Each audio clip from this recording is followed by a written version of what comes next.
அனைத்து ஆசிரியர் நண்பர்கள் அனைவருக்கும் வணக்கம். இன்றைக்கு நம்முடைய அன்பு ஜெயம் யூடியூப் சேனலில் என்ன பார்க்க போகிறோம் அப்படின்னு பார்த்தீங்கன்னா, பிஜிடிஆர்பி எக்ஸாமுக்கு நம்ம எல்லோரும் ப்ரிப்பேர் பண்ணிகிட்ருக்கோம்.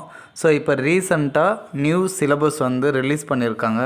ஸோ இந்த நியூ சிலபஸ் யாருக்கெல்லாம் அட்வான்டேஜு, ஓகேங்களா? ஸோ யாருக்கெல்லாம் ப்ளஸ்ஸு யாருக்கெல்லாம் மைனஸ்ன்றதை தான் பார்க்க போகிறோம். ஸோ வீடியோவை ஸ்கிப் பண்ணாதீங்க. வீடியோக்குள்ளே போகிறதுக்கு முன்னாடி நீங்கள் நம்ம சேனலுக்கு நியூ வியூவராக இருந்தால் கண்டிப்பாக ஒரு சப்ஸ்கிரைப் பண்ணுங்கள். பக்கத்தில் இருக்கக்கூடிய பெல் ஐக்கானை கிளிக் பண்ணிக்கோங்க. இப்போ ஃபஸ்ட்டு பார்த்திங்க அப்படின்னா அட்வான்டேஜ். நம்ம கரண்ட் இயரில் படிச்சிட்ருக்கோம். இப்போ நம்ம பிஜி இப்போ கரண்ட் இயரில் படிச்சிட்ருக்கோம்.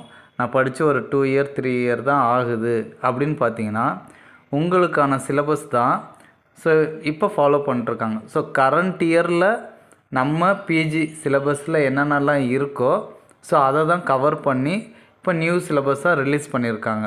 ஸோ அப்படி இருக்கும்போது கரண்ட் இயர் ஸ்டூடெண்ட்டுக்கு இது கண்டிப்பாக ப்ளஸ்ஸாக தான் இருக்கும், ஓகேங்களா?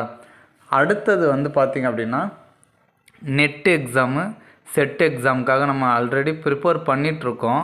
ஸோ அந்த மாதிரி ப்ரிப்பேர் பண்ணிகிட்ருக்கவங்களுக்கு இது கண்டிப்பாக ப்ளஸ்ஸாக தான் இருக்கும், ஓகேங்களா? ஸோ ஏன்னா அவங்களுக்கு நியூ சிலபஸில் கிட்டத்தட்ட கவர் பண்ணியிருப்பாங்க. ஸோ 20% தான் மிஸ் பண்ணியிருப்பாங்க. ஸோ அவங்களுக்கெல்லாம் பார்த்திங்க அப்படின்னா கண்டிப்பாக ப்ளஸ்ஸாக தான் இருக்கும். அடுத்தது யூஜிடிஆர்பி இப்போ ரீசெண்டாக நம்ம எல்லாம் எழுதியிருப்போம். ஸோ அவங்களுக்குமே இந்த எக்ஸாம் எப்படி இருக்கும், சிலபஸ் ஈஸியாக தான் இருக்கும், ஓகேங்களா? ஸோ அவ்வளோதான். இப்போ இதில் பார்த்திங்க அப்படின்னா கரண்ட் இயர் ஸ்டூடெண்ட்டு ரீசண்டாக நம்ம எக்ஸாமுக்கு ப்ரிப்பேர் பண்ணவங்க, அடுத்து நெட் எக்ஸாம் செட் எக்ஸாமில் ஏற்கனவே எழுதி பாஸ் ஆகிருக்கீங்க அப்படின்னா ஸோ உங்களுக்கு எல்லாமே என்னவாக தான் இருக்கும், இந்த நியூ சிலபஸ் உங்களுக்கு ஒரு அட்வான்டேஜாக இருக்கும். ஸோ யாருக்கு இது மைனஸாக இருக்கும், இன்னும் ப்ரிப்பேர் பண்ணக்கூடிய ஸ்டேஜில் இருக்காங்க அப்படின்னா, நம்ம ஓல்டு சிலபஸை இது வரைக்கும் ப்ரிப்பேர் பண்ணிகிட்டு இருந்திருப்போம். ஸோ நம்ம கரண்ட் இயரில் இருந்திருக்க மாட்டோம். நம்ம படிக்கும்போது இருக்கக்கூடிய சிலபஸை தான் நம்ம கவர் பண்ணிகிட்டு இருந்திருப்போம். ஸோ அவங்க நியூ சிலபஸை ப்ரிப்பேர் பண்ணியிருக்க மாட்டாங்க. ஸோ அவங்களுக்கு மட்டும்தான் இது மைனஸாக இருக்கும். ஸோ இப்போ அப்படி இருக்கிறவங்க என்ன பண்ணணும் அப்படின்னு பார்த்தீங்கன்னா, ஃபஸ்ட்டு ஓல்டு சிலபஸையும் நியூ சிலபஸையும் எடுத்து ஸோ ஓல்டு சிலபஸில் எது எதெல்லாம் இருக்கோ அதை நியூ சிலபஸில் ஃபஸ்ட்டு டிக் அடிச்சுக்கோங்க. மீதி ரிமைண்ட் எது எதெல்லாம் டிக் அடிக்காமல் இருக்குது ஸோ அதெல்லாம் நம்ம இன்னும் கவர் பண்ணாமல் இருக்கோம். ஸோ அதை மட்டும் ஃபஸ்ட்டு என்ன பண்ணுங்கள், ஃபஸ்ட்டு ப்ரிஃபரன்ஸ் கொடுத்து ஃபஸ்ட்டு ரீட் அவுட் பண்ண ஆரம்பிங்க. ஏன்னா அதை கவர் பண்ணால் தான் நம்மளால் 100% ஃபுல்லாக கவர் பண்ண மாதிரி ஆகிடும்.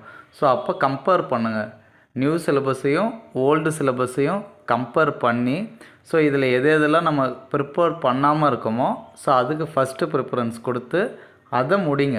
அதை முடித்ததுக்கப்புறம் திரும்ப ரிவைஸ் பண்ணுங்கள், ஓகேங்களா? ஸோ இப்போ நம்ம அட்வான்டேஜில் நம்ம சொல்லியிருப்போம், நெட் எக்ஸாமு செட் எக்ஸாம் யூஜிடிஆர்பிக்கு ப்ரிப்பேர் பண்ணவங்க அவங்கள நம்ம எதுக்காக அவங்களுக்கு ப்ளஸ்ஸு அப்படின்னு சொல்கிறோன்னா, அவங்க ஏற்கனவே 2 or 3 டைம்ஸ் ஓல்டு சிலபஸை ஃபுல்லாக கவர் பண்ணி ரிவிஷன் பண்ணியிருப்பாங்க. ஸோ அவங்களுக்கு இதை இந்த 20% எக்ஸ்ட்ரா ப்ரிப்பேர் பண்ணுறது அவ்வளோ பெரிய சிரமம் இருக்காது. ஸோ அதே தான் நீங்களும் ஃபாலோ பண்ண போகிறீங்க. ஸோ நம்ம ரிவைஸ் பண்ணியிருக்க மாட்டோம், 1 by 1 படிச்சுட்டு வந்திருப்போம். அப்படி இருக்கும்போது நம்முடைய வேகத்தை அதிகப்படுத்தணும்.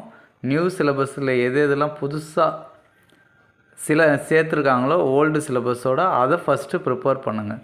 அப்போ ஈஸியாக நம்ம என்ன பண்ணிடலாங்க, எக்ஸாமில் பாஸ் ஆகிடலாம். கண்டிப்பாக கவர்மெண்ட் ஜாப்பை அச்சீவ் பண்ணலாம், ஓகேங்களா?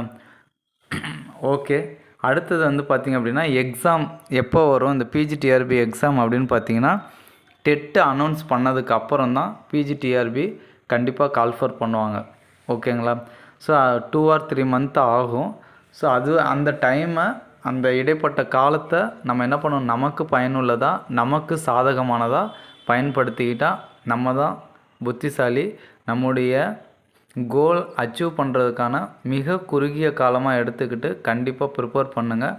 All the best. Thanks for வாட்சிங். Now thank you to all.